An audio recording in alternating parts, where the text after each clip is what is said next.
Hi everyone, welcome to Cheltenham Chat, episode 4. A lot of horses to talk about in this episode. I'm not really sure which way around to do it today, whether to talk about something else first or to talk about the horses. A lot of good performances, but a lot of bubbles burst and a lot of reputations. A little bit dented at the moment. So a lot to talk about in the episode. I think, to be honest, I'll talk about Ante post betting first and then talk about the horses that ran this week. So before I start talking about horses who ran this week, we had the news that Iroko was out for the season. Iroko, who I'd been so impressed with. But in episode 1 I said that Ante post betting was extremely difficult, that I would advise against Ante post betting. Yet I broke Golden Rule 1.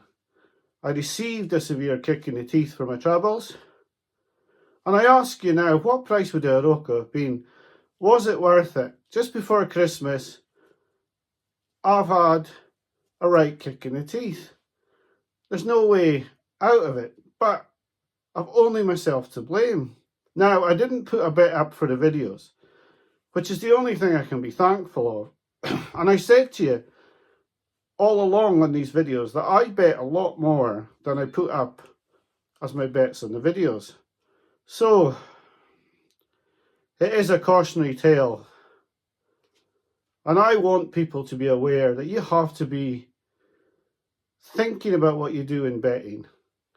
Because I'm going to show you that amount of £20 notes has gone astray on Iroko and the bookies have it.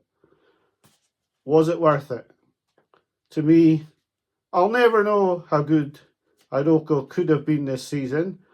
He may come back next season and prove to everyone that I was right. But I am never getting that money back.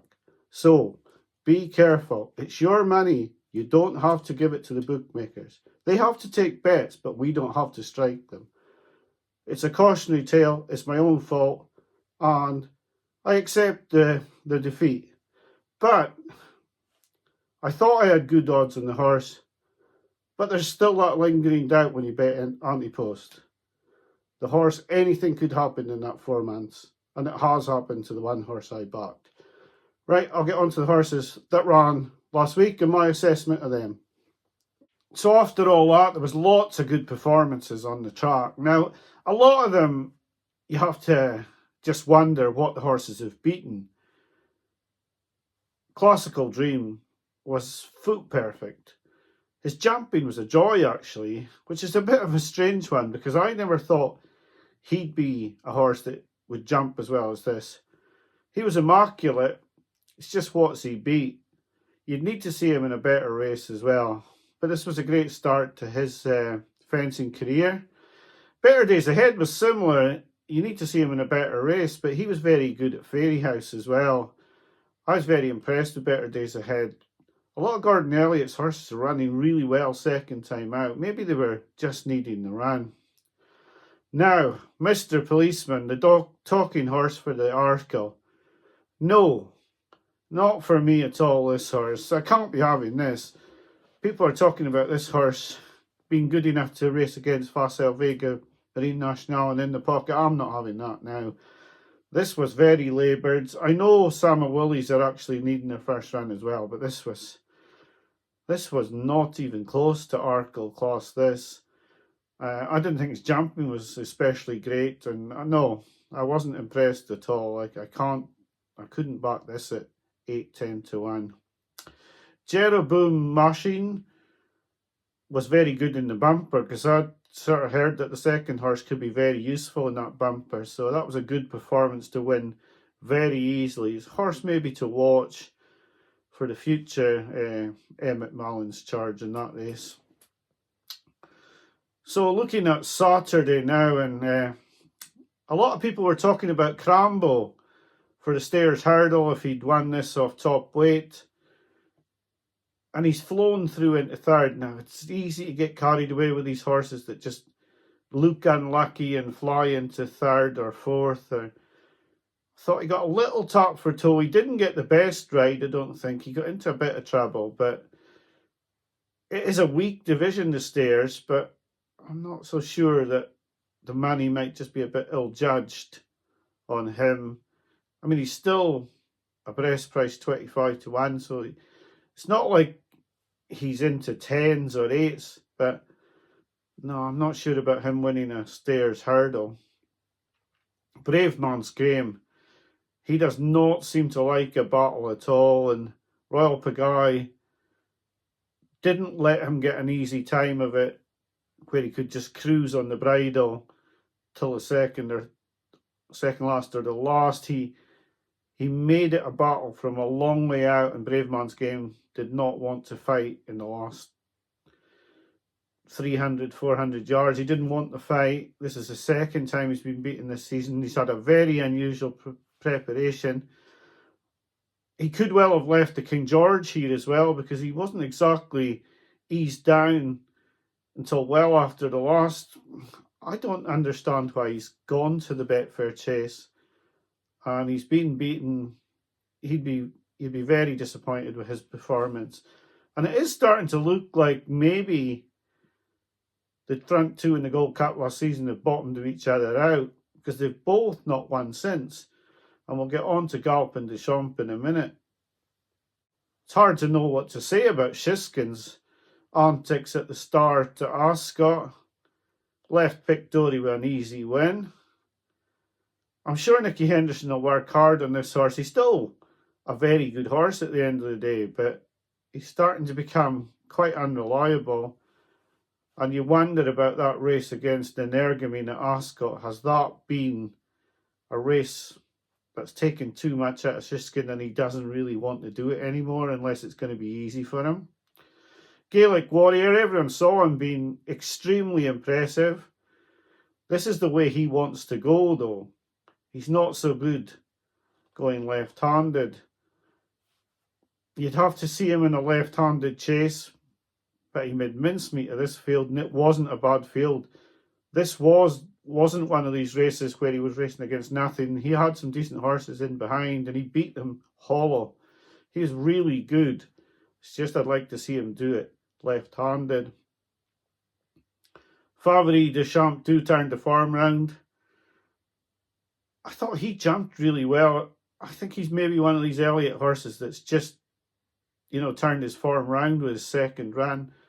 And I think he could be a bit of a player later in this season. I thought his jumping was really nice. Now, Florian Porter has showed all the flaws going right-handed that people may have expected. He wasn't helped by the loose horse. The loose horse has actually really upset him. He's tried to chase against the loose horse. He's jumped out towards the loose horse. He's just done everything wrong. And I would not give up on Florian Porter when he goes the other way around. I think he's a good horse. And I still wouldn't give up on him for the Brown Advisory. I would just write this run off completely. And I don't think, surely connections now have to know that he can't go right-handed. State Man, this was a nothing race. He's won it pulling a cart, but it was a nothing race, an absolute nothing race. And you can't tell anything from this because Pied Piper and Echoes and Rain are not the absolute top class in the 2 mile division, so I wouldn't take a lot from this. Tally Hill was a really highly touted flop. Maybe he's just one of Willie's that's going to improve for his first run, but he's going to have to improve a lot. He's been soundly beaten here. He's missed a few hurdles out completely.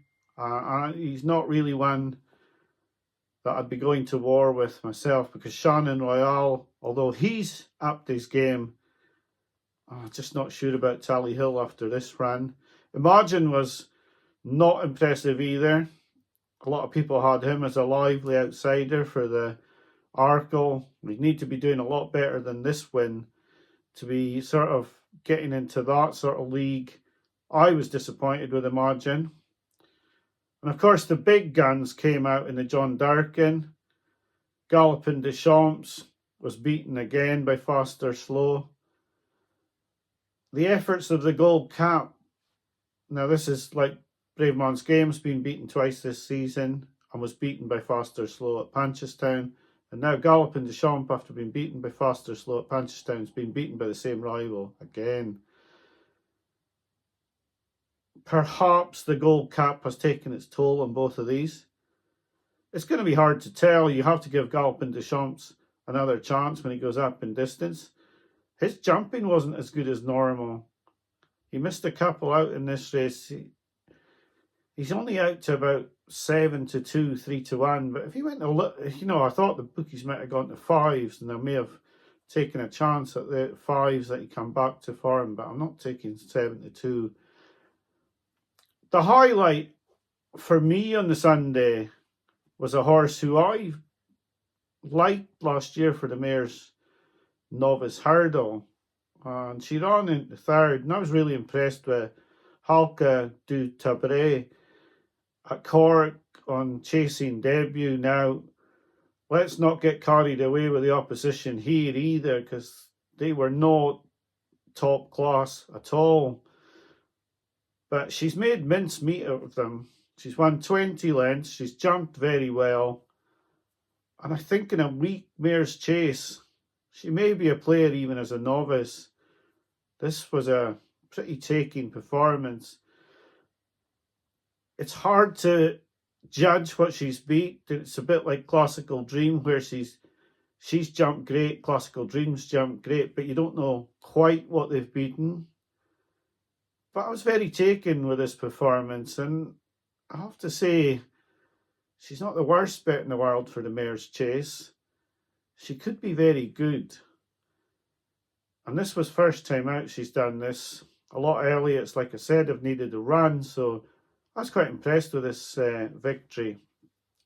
Yeah, just rounding off the video, I am really disappointed in myself about the Iroko bet. And I did get a few messages actually after Iroko was taken out. And you have to feel for Connections. I mean, they've lost their best horse for the season, that yard. But I got one specific message. It was about a few subjects from Kaiser Soze, who's been a long-term supporter of the videos and a really nice guy. And he was saying about, that he knew I'd taken a bit of a hit on Iroko, even though I hadn't talked monetary with anybody.